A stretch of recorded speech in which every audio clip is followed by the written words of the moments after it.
გამოვეხმაუროთ გუშინ გაეროს ადამიანის უფლებათა 6 მომხსენებლის მიერ ერთდროულად გავრცელებულ განცხადება საქართველოში ნოემბერ-დეკემბრის თვეში განვითარებული მოვლენების თაობაზე.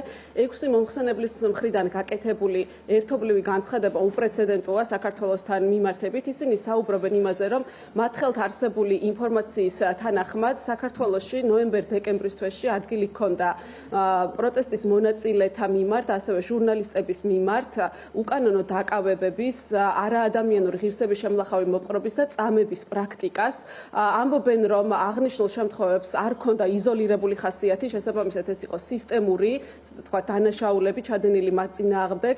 ასევე განცხადებაში საუბარია უკანონო დაკავებების პრაქტიკაზე, იმაზე, რომ დაკავებულებს, მათ შორის ნაცემ ადამიანებს არ ეძლეოდათ სამედიცინო მომსახურებაზე ხელმისაწვდომობა, ასევე არ აძლევდნენ საშუალებას, რომ გასაუბრებოდნენ ადვოკატებს.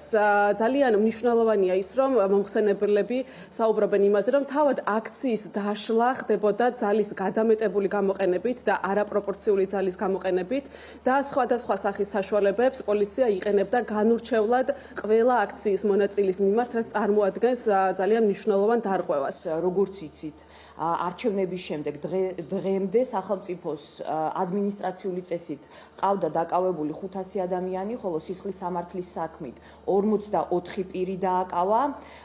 აქედან მათი ასაკი 19 წლიდან იწყება და ამ პირებთან დაკავშირებით ინფორმაციაც გვაქვს, მათ შორის არიან სტუდენტები და ასევე მზია ამაღლობელი, რომელიც არის ჟურნალისტი. სისხლის სამართლის საქმეების განხილვის დროს სასამართლოები დაუსაბუთებლად უფარდებენ დაკავებულებს წინასწარ პატიმრობას, უგულებელყოფენ დაკავების დროს ბრალდებულთან არაადამიანურ მოპყრობას, წამებას, ასევე იმას თუ რამდენად კანონიერად ჩატარდა სხვადასხვა პროცედურა, მათ შორის ჩხრეკაც, ისინი აჭიანურებენ პროცესებს, აერთიანებენ ბევრი დაკავებული საქმეს და იცით კიდევაც მედით გავრცელებული ინფორმაციით ზოგი ადამიანი პირველად ხვდება ერთმანეთს სასამართლოს